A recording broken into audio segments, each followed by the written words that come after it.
Do you guys want that removed or Yes. kept in? Blake, Jackson? Wonder, have we, because I know that I pulled a lot of other municipalities' rules of orders, conduct rules of orders. Was this in anything that was comparable to Salisbury's, this guidance? I don't remember when I read them. I know there was like 10 of them. And I don't know if this was pulled out of It some. was in, I think, the Public Service Commission and the City of Baltimore. So basically, what Julie and I tried to do, or the city clerk and I, is try to reflect what we've been doing in practice, and then we consulted with a number of other rules of procedure. So what it sounds like to me is Councilmember DeShiel wants to strike the language, or limit questions from council members from H, correct? That's the only thing you're looking to strike, and so we need feedback from council on whether you want to do that or not. Yeah. And yeah, I mean, I can see that. I can see maybe striking that or rewording it. I don't know when there was a time or when we needed to interject with that. I don't know if we have to. We probably, but I'm thinking if that comes up, if someone is talking, or trying to filibuster or whatever, maybe that, you could redirect. This would give him the authority to interject, though. I feel like something else in here would give the authority to the council president to reel them back in, stay on topic. There are Follow the agenda. Yeah, there are other things that say that the council president is permitted to keep them on track or. But totally up to you all if you want that stricken or not. Councilwoman Jackson, how do you feel about it? What are your thoughts?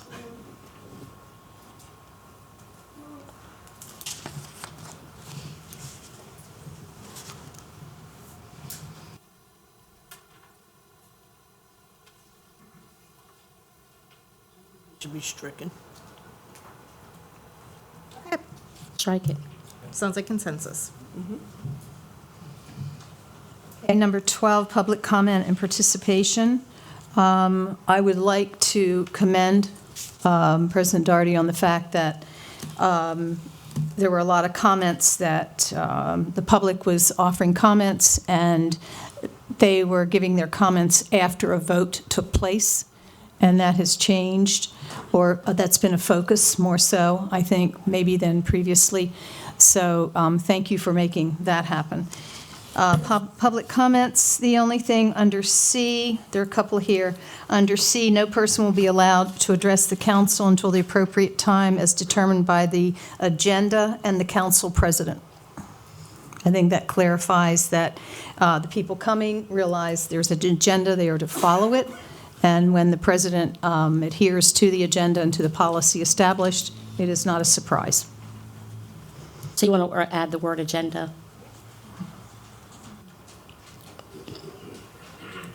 F is the one that we have already amended about the 3 minutes.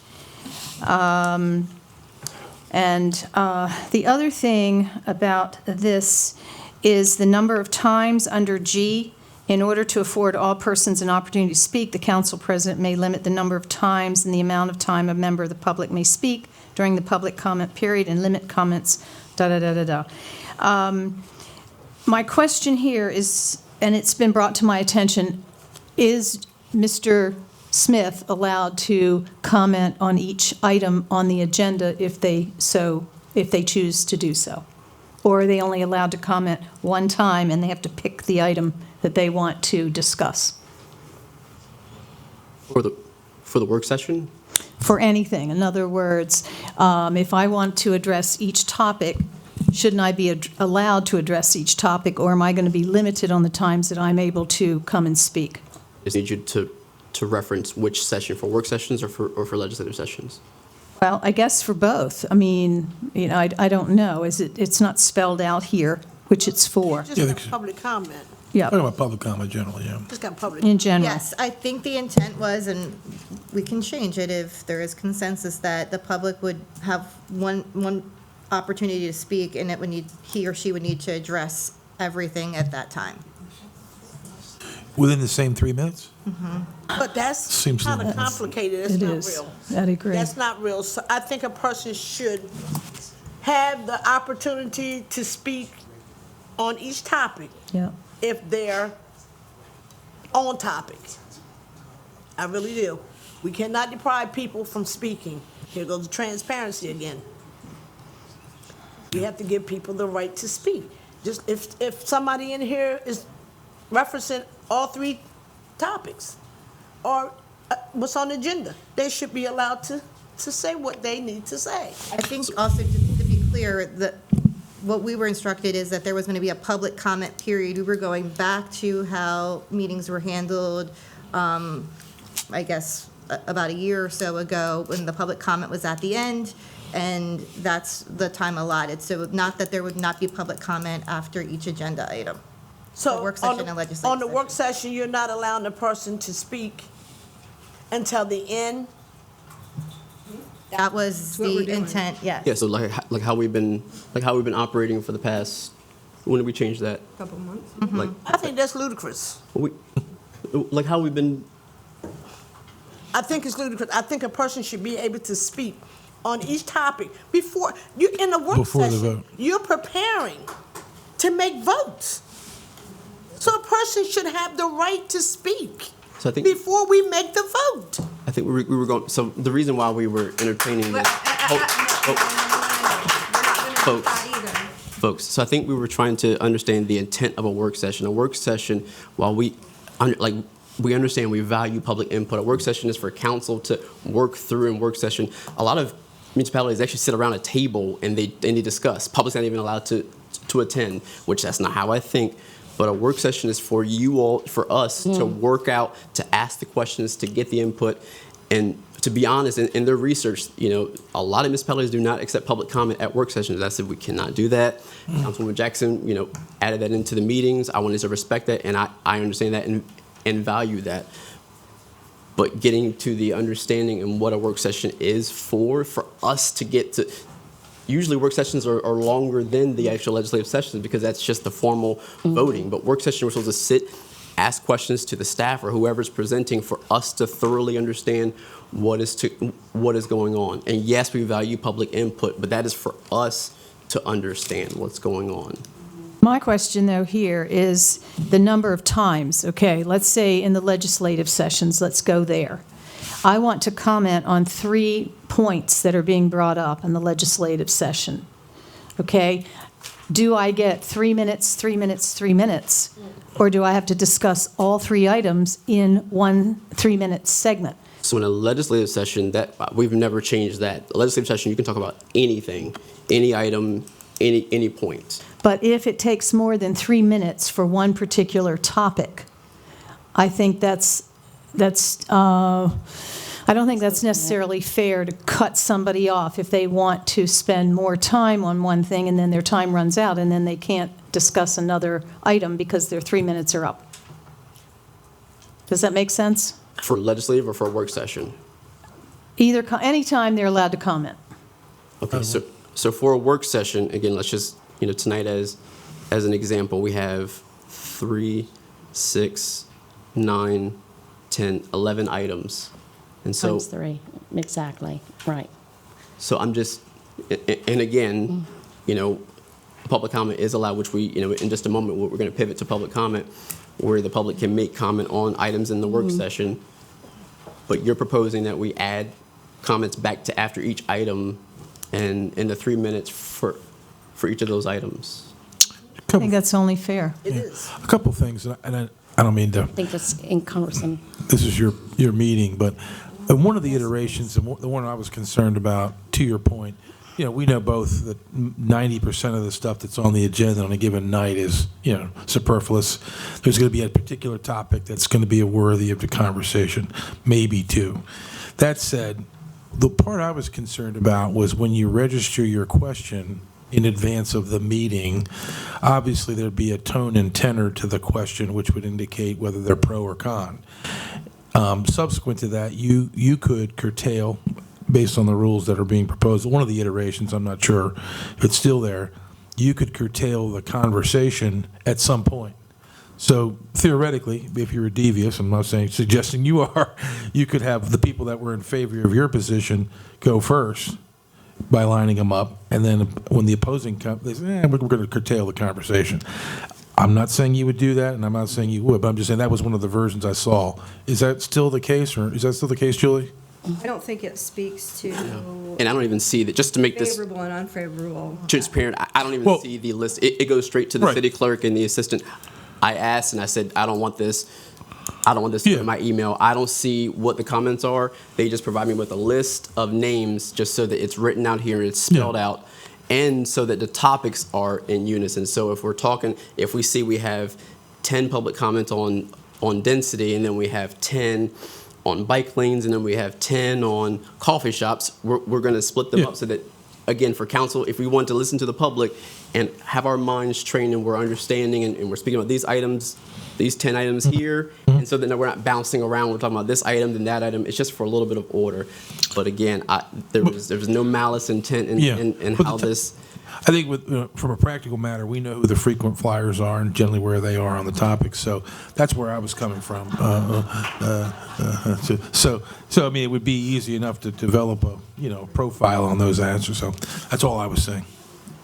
Generally speaking, in the time limit category, it seemed to me when I was pulling information from other municipalities across the state, and if not in the tri-state area, it's the general time is 3 minutes. And that is like the research standard that people, whatever they're going to say, if it's 100 things or one thing or 6 things or whatever, 3 minutes. So that's, I think, the whole basis of the 3 minutes. If you expand it more than 3 minutes, then you get into, okay, well, 3 minutes, well, okay, well, this time 2 minutes, this time 6 minutes, this time. So there's got to be a baseline. So the median time's 3 minutes, and say what you want in 3 minutes.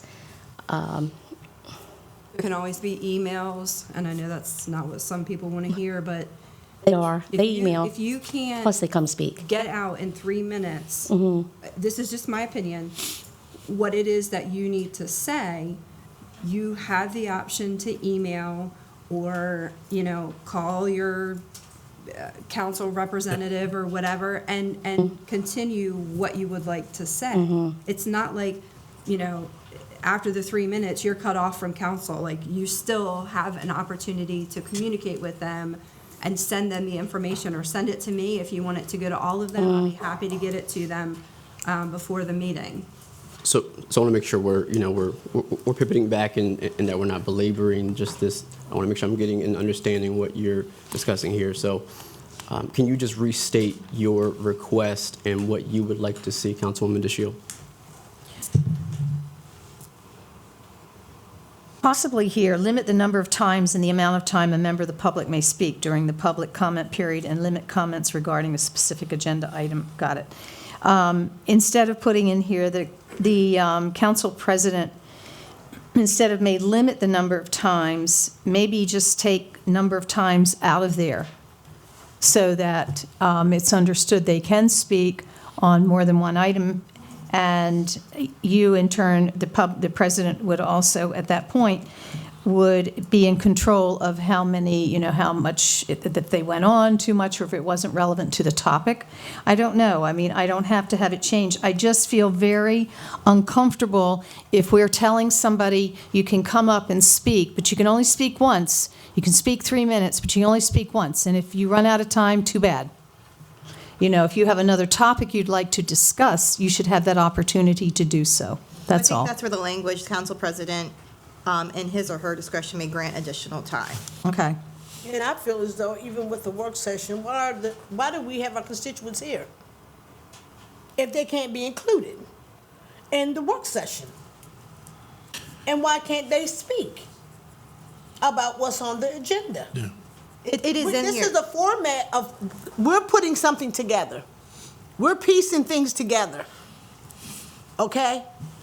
We plan on either moving something or taking it off or tabling it. They should be able to speak. The transparency here needs to be here. We need to give these people the opportunity that they are afforded. We want to keep saying transparency. We're not being transparent. So to be clear, the rules are providing for comment at work session. I think the discussion is whether they are to be held at the end of work session and then to discuss whatever was on the agenda, or whether public comment would be per agenda item. So after each item, there is public comment, or whether you wait for public comment at the end of the meeting. Okay, what difference does it make whether they speak during or after? They're still going to be doing the same thing, so let them speak during the time of that item on the agenda. Give them that. Okay, so then that in effect would allow for more than 3 minutes, because then each comment item would be up to 3 minutes. So I think that's where we're trying to Exactly. flesh out the issue. Yeah. You're trying to say that every time a person speaks, it gives them 3 additional minutes more, because if you allow them to speak after each comment, so that's where we need clarification on. Because as it's drafted now, public comment was at the end of work session and council, and the member of the public had a total of 3 minutes to address anything and everything on the agenda. they're I still think limiting people from speaking. Councilwoman Jackson, she's trying to ask.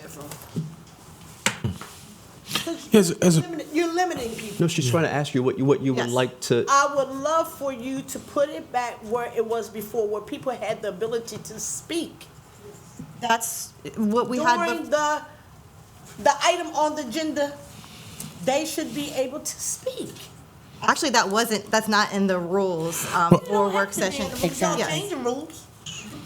Okay, so does council want public comment after each agenda item? I mean, If I may, I just want to make sure, because with them being the same right now between work session and the legislative session we're talking about at the end, it sounds like there's an interest to divide those two, so just make sure they are divided. I don't think at any point during a legislative meeting there's ever been public comment in between items. It's always been at the end, which I think, my 2 cents, it should stay there and it's limited to time. We had made an adjustment this past year for the first time since I've been here to allow for public comment to happen in between on work sessions. So do we stay that course, or do we go back to what it was for the first 6 years I was here? So, and before that. So it's, there's a lot of different ways, but if we're going to allow during work sessions there to be an additional opportunity to speak in between each, just make sure you clarify legislative versus work session. And one more clarification, wasn't it at one point, it was 4 minutes for a legislative and 3 minutes for work session? Was that? That was discussed, and we've been doing that in practice, but if you look at the rules as drafted, Yeah. it's 3 minutes. 3 minutes. Yeah. Yeah, you know, again, as a practical matter, I don't think it's been a problem. I really don't. And I think that, you know, this artificial thinking that we need to scrunch, you know, public comment down, I think is, to April's point, I think, not an appropriate direction, in my view. I think the intent too with keeping it the same is just so, for ease of purpose, work session, legislative session, consistency. are we 3 minutes, 4 minutes, so they should Yeah. be consistent. So whether it's 3 or 4, I think it's easier for the city clerk and the council president to have uniformity, so it's always 3 minutes or always 4 minutes. That's my recommendation. So in this, yep, I'm sorry, give me one moment, Council Vice President. This was in the discussion where we were talking about how we're going to do the meetings and public comment. Was the discussion, and again, I just want to, you know, speak to the fact that I'm not trying to, you know, squander or, you know, I'm not trying to, you know, limit the public comment, but this is just, if we're moving to 2 meeting minutes, which I know that you wanted to move to, you know, less meetings and do them more efficiently. This needs to be a discussion, because if we're going to move to comments after each agenda item for the work session, that is going to add a little more time. We just need to adjust the schedule just so that, and again, this is for us to decide. I'm just saying it out loud. If we're going to have comments after each item, that is going to extend the time. So then we need to rework the schedule, because it is going to have us, which is fine, starting at, if we start at 6, that's going to prolong the time thereafter. But that's why we're starting at 6 and not 5. I said I want to give people time to get home from work, if they work a job that gets off at 5 or 5:30, this gives them time. So that's why I said, let's go to 6. Let's not start at 5 because people get off of work at 5. But if we're going to adjust the schedule, or if we're going to adjust public comment to after every item on the work session, then this needs to be a discussion of how we're going to meet and how it's going to look and feel. I haven't seen a problem with it thus far. We've been doing the comments for the work sessions at the end. But for the work session at the beginning, and then I changed it to where the person was speaking, each constituent would speak after the agenda item for the work session. And I don't see where we stayed any longer than we're staying right now. President Downey, I'd like to make a motion that we table this and have further conversations between the council. This obviously is going to take more time, I think, to talk about amongst us. And going back to Councilwoman DeShield's comments regarding having maybe more time to absorb this, giving us another week to absorb it and come back with more of an idea and a vision of how we want to run it. This is a great template. It gives us a great starting point, but I'd like to make a motion to table and extend our time to consult each other. So moved. Can I just make a clarification on the record? Individually discuss. It's not going to be a group discussion. It's not going to be 3 of you talking together. It has to be one-on-ones. Just want to clarify that. And also, for the record, I'll go ahead and make the changes that were discussed tonight and that there was consensus. So when it's put back on the work session agenda, it is the revised version. May I just, one thing, the last item, number 13, can you clarify, since we're here as a group, why you eliminated the guidelines when security? In other words, C on the old one was when someone is disturbing the procedures. E was necessary signage posted outside the meeting room. And then F, if there is a bomb alert, something like that. Why were those 3 taken out? And there's only one item here, the Salisbury Police Department will be present, which, thank heavens, they are. But do we need to put back in what was taken out as far as defining procedure if there is a problem?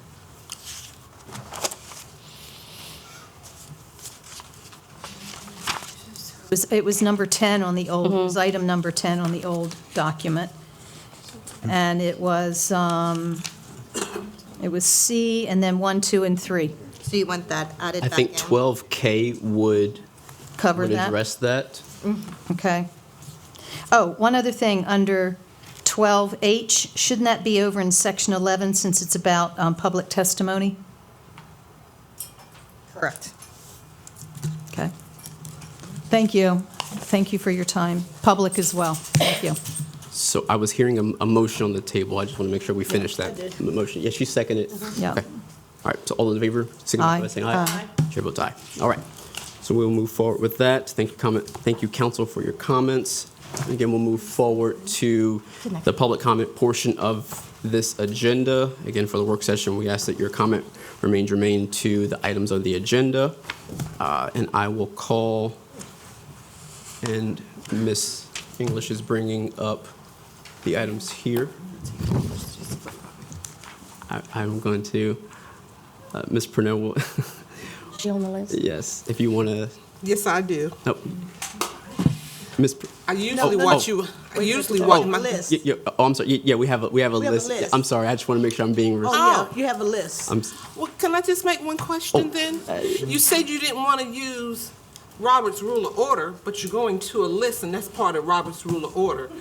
And you said you were going to limit people to 3 minutes, but you all have talked the last 25 minutes on the same subject. So being 74, I'm just a little confused. So I apologize because no one told me about it being a list that I had to attend to before I could speak. So I'll be glad to sit back down, but I'm coming back.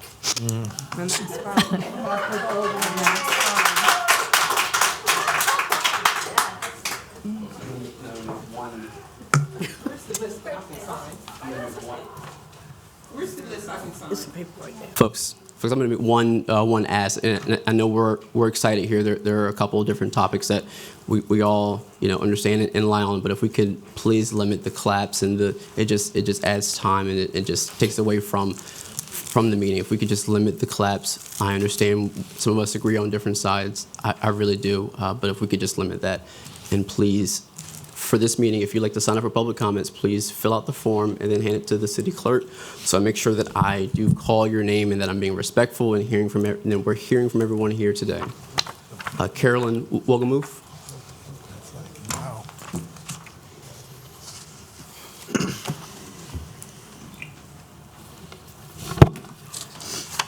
To clarify, I'm going to speak to you about the resolution amending the Salisbury City Council regulations and rules of order. You've already pointed out that this is an issue.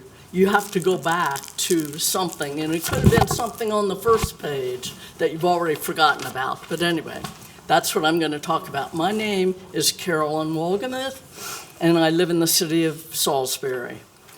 Democracy is about civic engagement.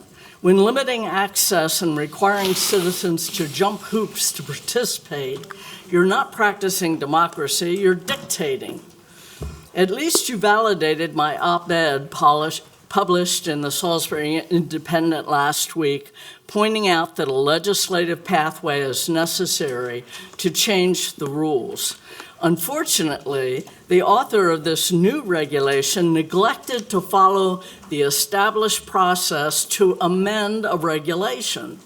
The process employs striking through current text to signify deletions and underline of new text to signify additions. The public cannot identify where the changes occur without using this process, and this is not a new process. The public has a right to easily see all of the changes. A lot of citizens' rights are being eliminated in this document. Also, a lot more powers are delegated to the council president, who is referenced 39 times in the 8-page document. This indicates that the document was crafted by the individual seeking more power to the detriment of the public. This is a blatant attempt to obscure what rights are being taken away from the public and what powers are being bestowed upon the council president. This attempted power grab is as shameful as it is willful. Council members need to listen to the public who are rightly upset about the changes that have already been dictated. You owe it to the citizens to send this document back to the drawing board, right back to the beginning. Amend the current regulation in a proper, measured, and responsible manner guided by democratic principles. Use the process. As presented, this document severely limits public participation, is dictatorial, and non-transparent. Do not move this forward. Also, 2 minutes does not allow adequate time to properly respond to a single agenda item. I'm appalled by the lengths that this council president will go to impose his will on we the people. Thank you. Robert Taylor.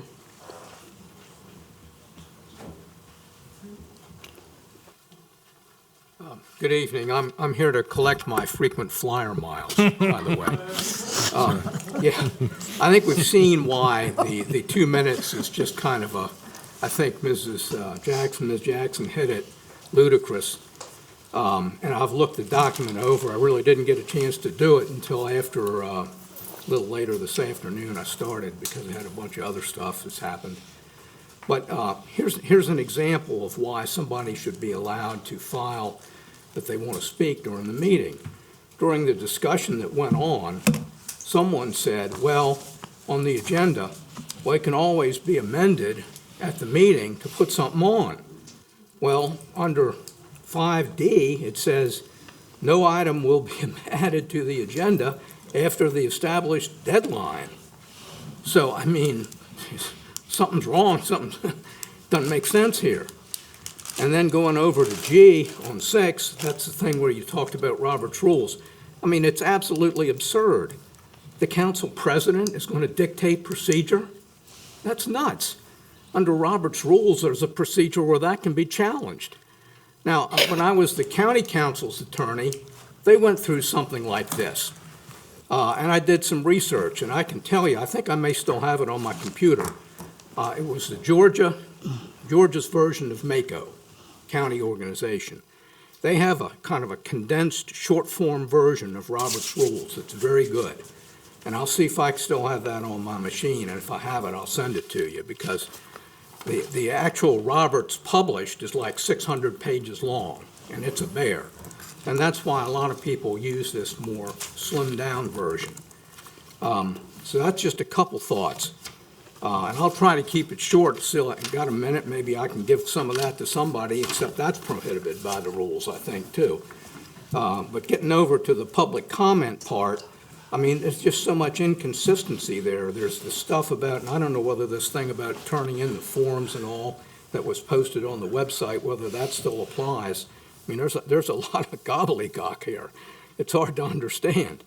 Bear in mind, I'm retired now as a lawyer, but so maybe I'm getting a little long in the tooth. But if you look at D, it talks about turning the forms in, makes it sound like if you don't turn the forms in time, you can't do it. Then you go down to H, and it says the council president may receive public testimony from individuals who did not register in advance of a hearing. I mean, this is just not so. Thank you. Thank you. Lynn Bratton.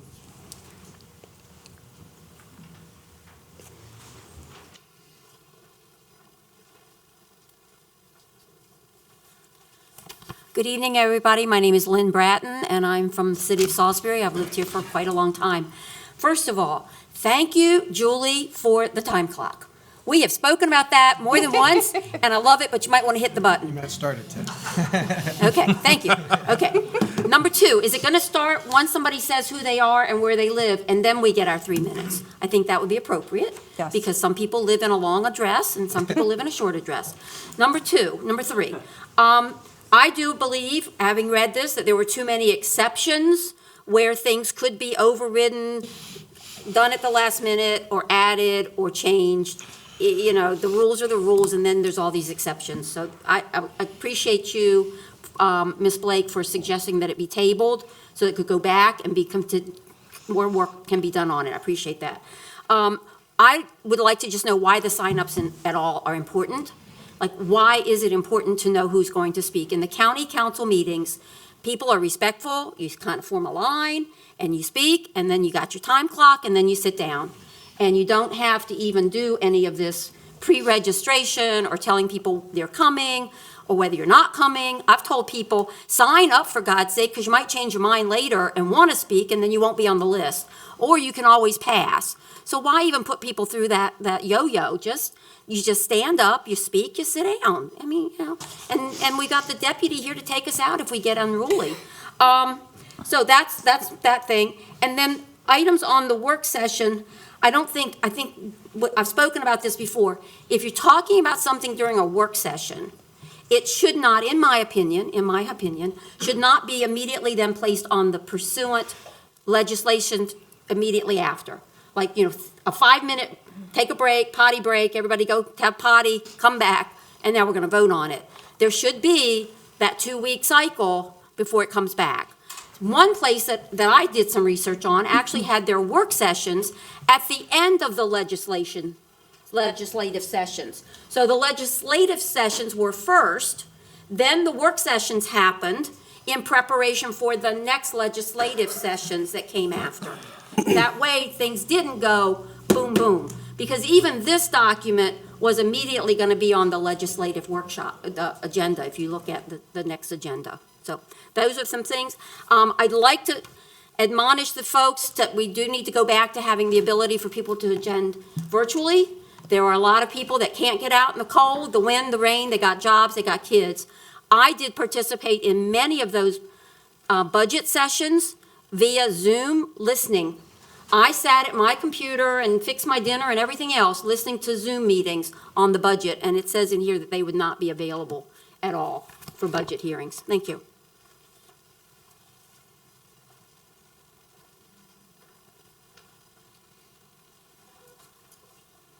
Tanner Pizza.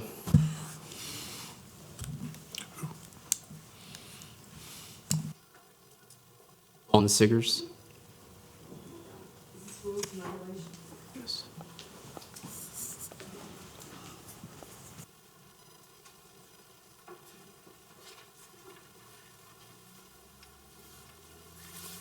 Good evening. Vaughn Siggers, citizen of Salisbury. Thank you for this opportunity to speak. I am so appreciative that someone has actually taken the time to just study the document and present it before the public and allow some engagement. Too many times I've wondered if the information was ever really read or discussed, or when was it shaped and molded into public legislation. So thank you, Councilwoman DeShields, for getting that started. There are a few points I'd like to make. Perhaps if you modified the agenda, you wouldn't have as much concern for how much time is consumed with each speaker, each public member who wanted to speak. 3 minutes seemed reasonable, but there have been times when we've had 4 minutes, and that wasn't adequate. So I would hope that if you do use some opportunity to determine if someone needs to speak longer or not, that the exceptions would be fair, not necessarily those persons who are favoring your point of view or those persons who are not. I hope that you could take that into account. I recalled once upon a time, the meetings were not public at all. PAC 14 allowed us the opportunity to share the meetings with the public. That's an opportunity to be transparent so the public can see what's actually going on. To have the opportunity to zoom in is also an opportunity to participate. And when we talk about transparency, to me, that term has become so cliche that it has so little relevance anymore. I would hope that comments on the agenda would be prior to your shaping and molding so that you can take into account what the public has contributed to the particular agenda items. So my hope is that those comments are made prior to, rather than at the end of, and that would be per item. So when we're talking about enhancing the public's participation, I would hope that you would consider not shutting us out and shutting us down more. I would also like to point out, Liam talked about the county council meetings. They go through the exact same thing, but there is such a finesse there. And perhaps that comes with season, with time being there. But to be able to let someone know when you're reaching the point of your 3 minutes being up, and to have some finesse and some respect there so that you're not, Ms. Braden, sit down, Ms. Braden, sit down, Ms. Braden, sit down. But to, allow an opportunity to be respectful on both ends. I have other comments and perhaps at a future date. Thank you. Ms. Stickers? And just to, I'm just saying thank you, Ms. Stickers. I was trying to be respectful, Ms. Stickers. Thank you. For everyone's edification, this meeting is live broadcasted via PAC 14 on the website right now. It is being streamed, live streamed, so you were able to view that thanks to our partners at PAC 14. Mike Goldberg.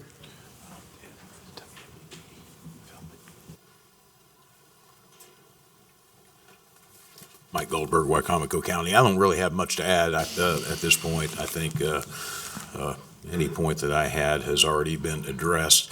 One thing I would like to point out, and I communicated with Mayor Taylor this morning when I had attempted to sign up to speak, the website was not working, nor could I obtain the agenda. There was just a circular reference back to the main page at some point this afternoon that apparently was remedied.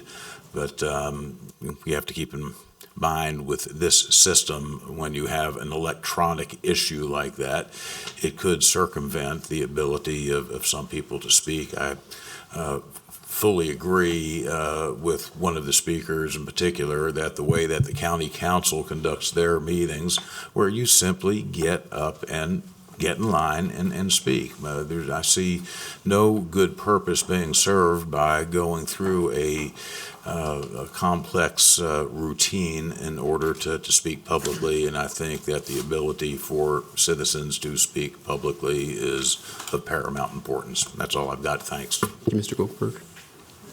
Ms. Christina Purnell?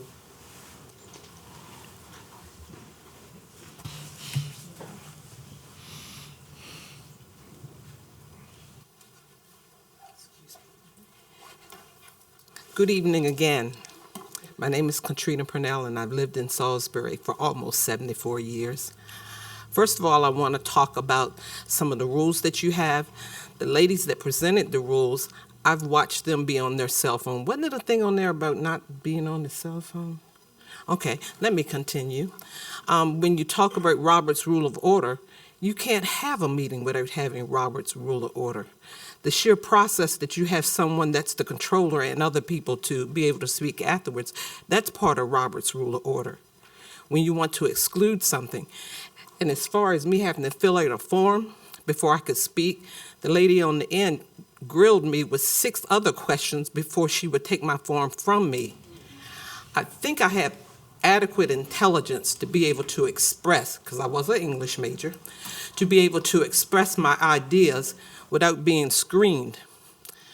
I believe somewhere in our history, that's called restriction of thought, just so that you can understand that. And the Constitution starts with "we the people." I won't go the whole thing because my other major was history. I don't quite understand why it takes all of this and we spent all this time under a control issue. I thank Mr. Shields for coming forth with her questions because I didn't see many from other people. And if your time is what is precious to you instead of serving, why did you run? I'm not, please don't clap because she'll get me.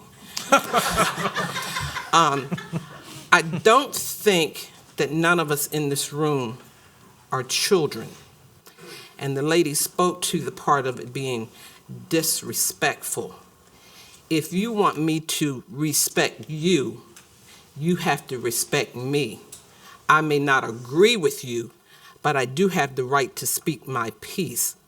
And I think you screening me like I'm a baker. When you filter flour so you get out all the bumps, I think that's not nice. Thank you. She's looking at me. Any other public comments for the work session tonight? No. Talking about this agenda that we just finished talking about? Yes, ma'am. You don't have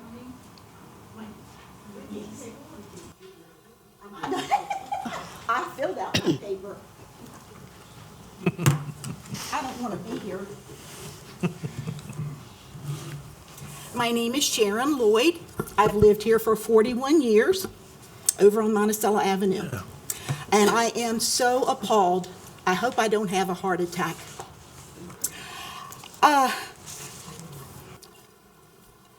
Mr. President, you said we, meaning you, the attorney, and the city clerk, decided. Where do you guys get off with deciding for us, the taxpayer? In the time that I had, 41 years, and I have attended several meetings.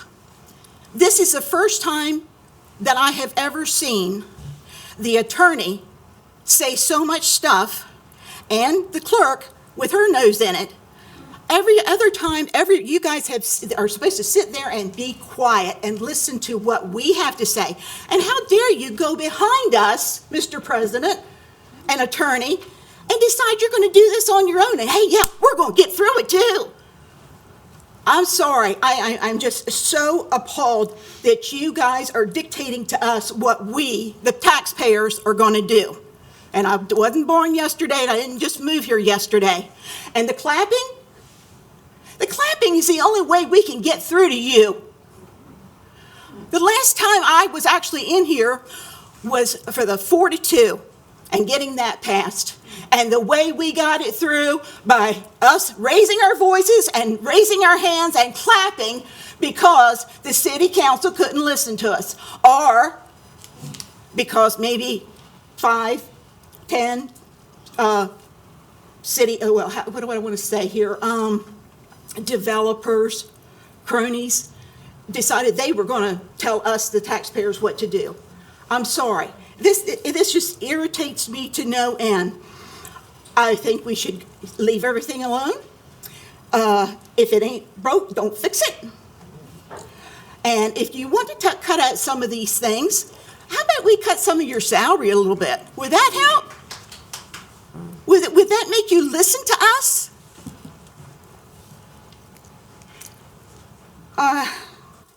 And Mr. President, you said, we're going to clean up things. Yeah, you and those two are going to clean up things. No, it ain't going to happen. I'm just so wrung up that I don't know what to say or what to do, but I'm just appalled that you would slap us in the face and make decisions on your own. And I would, as an advice to you ladies, I would listen until spoken to. I don't think that you have the right. You are a paid employee, so you're not going to tell me what to do. And final, since I got 23 seconds, I agree with everything everybody has said so far, okay? I got 18 minutes left.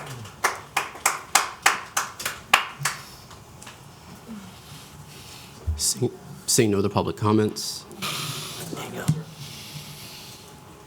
Mr. Vino. For the work session?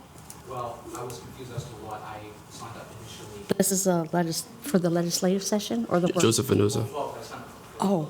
Yes, if you want to, yes. Thank you. Also a frequent flyer. First, I actually want to just commend, I'm going to call her Dr. DeShiel now because that was a university-level analysis of documentation and I'm on break from work, so thank you for that. You brought me back. But thank you both to you and to Councilwoman Jackson for your protection of citizen input. And I also want to thank Julie English for reaching out to the public this weekend on those issues.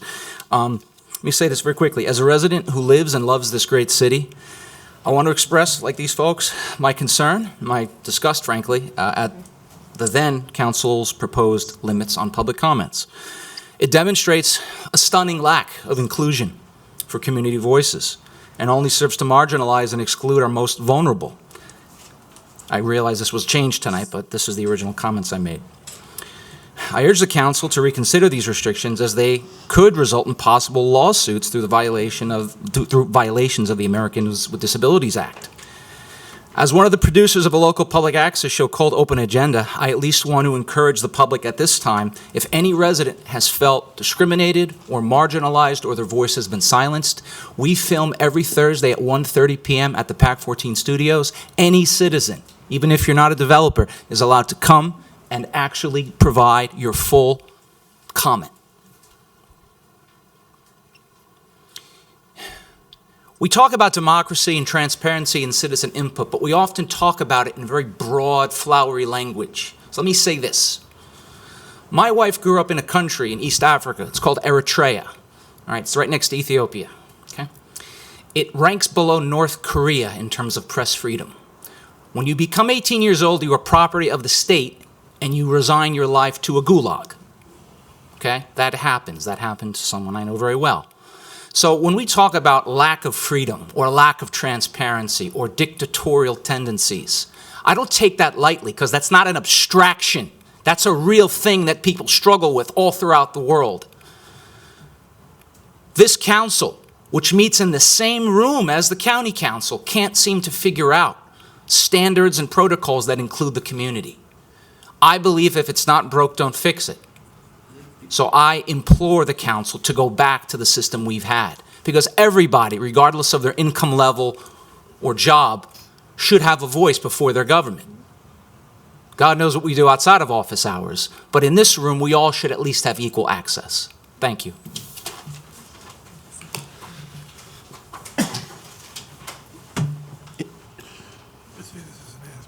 Any other public comment for the work session? Okay, with that being said, the time is now 7:49 and the work session is now adjourned.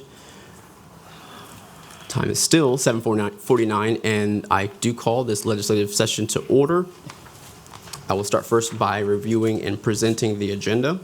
We will have the consent agenda presented by City Clerk Julie English to appoint a person to the Human Rights Advisory Committee. Resolutions read by City Administrator Andy Kitzrow. Resolutions numbers 3375, 3376, 3377. We have public hearings on ordinance numbers 2908 and 2909. We have ordinances 2907.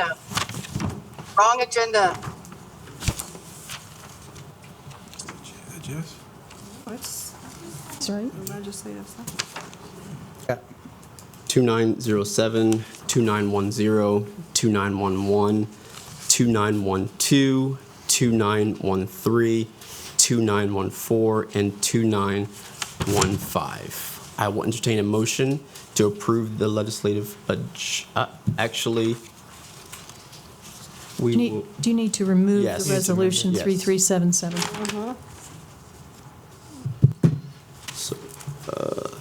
so if we strike resolution number 3377 Yes. from the presentation, I will entertain a motion to approve the agenda as presented.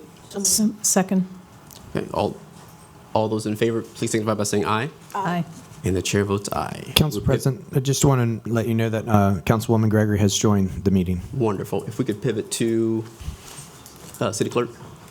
City Clerk, if we could pivot to the Zoom so we can see. Yes, yes. Thank you. And we will pivot to you for the consent agenda.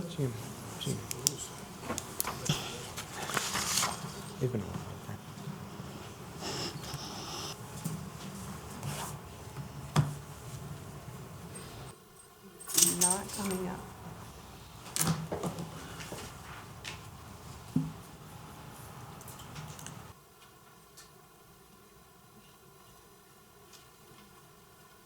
Thank you. Okay. So on the consent agenda this evening, we have resolution number 3374, and that is to appoint Jennifer Berkman to the Human Rights Advisory Committee for term ending January 2027. Thank you, Ms. English. And do we have Jennifer Berkman here with us? No? Well, we thank you for your service to the Human Rights Advisory Committee. We can't wait to see the impact you'll make, and we wish you success, and we appreciate you again for your service to the city of Salisbury.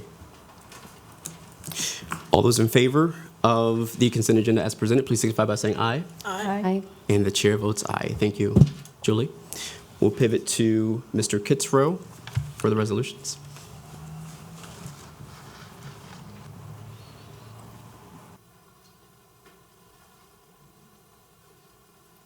All right, this is resolution number 3375, a resolution of the Council of the City of Salisbury proposing the annexation to the City of Salisbury of a certain area of land contiguous to and binding upon the corporate limits of the City of Salisbury to be known as the City of Salisbury wastewater treatment plant annexation, beginning for the same at a point being south 44 degrees 41 minutes 0 seconds east, a distance of 987.1, 9 feet from an existing corner of the corporate limits line, located along the southeasterly line of Pemberton Drive, near the northwesterly corner of lands of the City of Salisbury, wastewater treatment plant baseball field line of Parsons Road, X 1,193,622.84, Y 193,909.20, thence continuing with the line of the said existing corporate limits south 44 degrees 41 minutes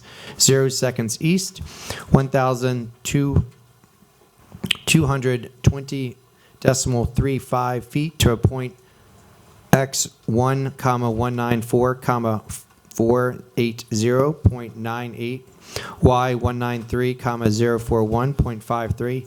Thence continue with the line of said existing corporate limits, south 52 degrees, 17 minutes, 0 seconds west, 217.7, 3 feet to a point at the southeasterly corner of the lands of Value Enterprises LLC, being parcel 1 of Harbor Point subdivision, X1, 194, 908.75, Y192, 908.33.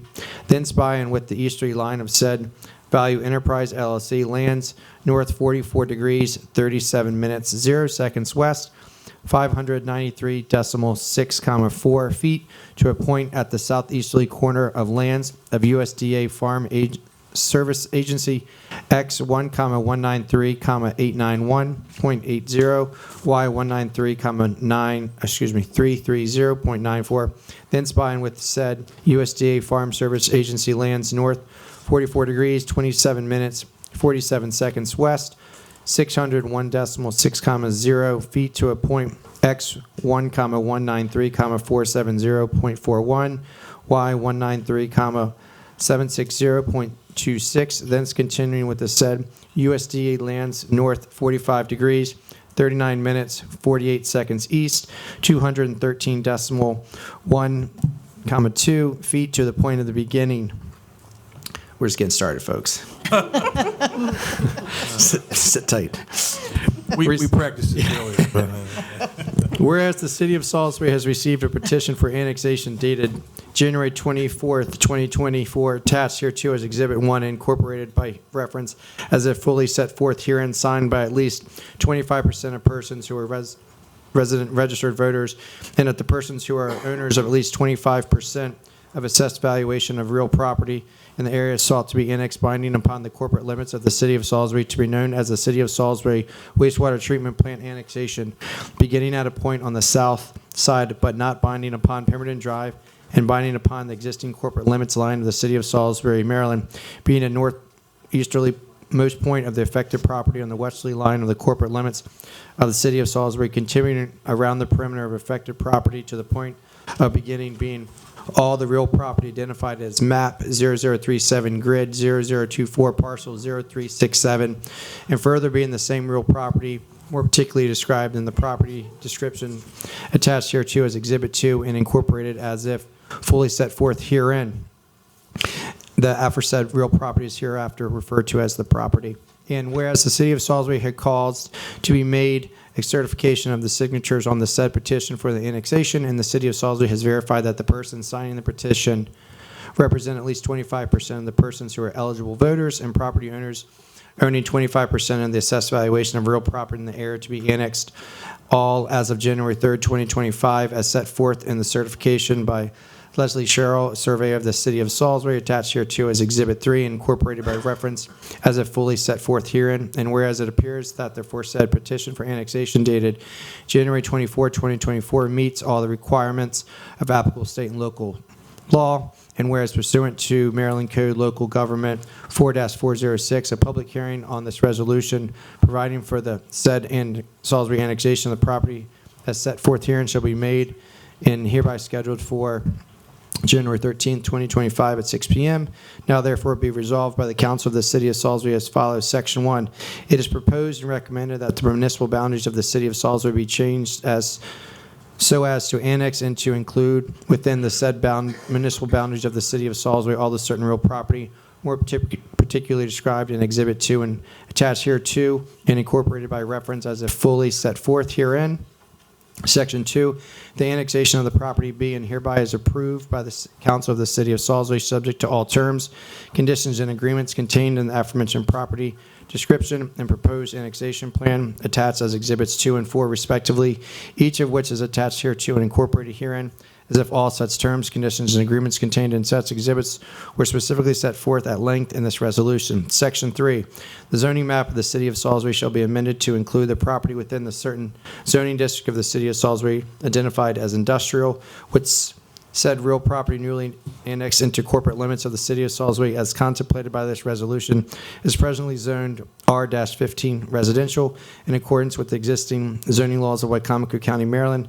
Section 4, pursuant to Maryland Code Local Government 4-406, the council in the city of Salisbury shall hold a public hearing on this resolution on January 13th, 2025 at 6 p.m. in the council chambers at the City County Office Building located at 125 North Division Street, and the city administrator shall cause a public notice of time and place of the said public hearing to be published not fewer than 2 times at not less than weekly intervals in at least one newspaper of general circulation in the city of Salisbury, which said public notice shall specify a time and place at which the council of the city of Salisbury will hold the aforesaid public hearing, the date of which shall be no sooner than 15 days after the final required date of publication, as specified here above, and the rest is boilerplate. Yeah, that does require some applause. And just for the record, I know that we, Andy or Mr. Kitzrow inserted today's date for the public hearing. This is just moving the process forward. The city clerk will publicize, and the public hearing will be at a later date. It is not today. Yes, okay, thank you for that. I was going to make that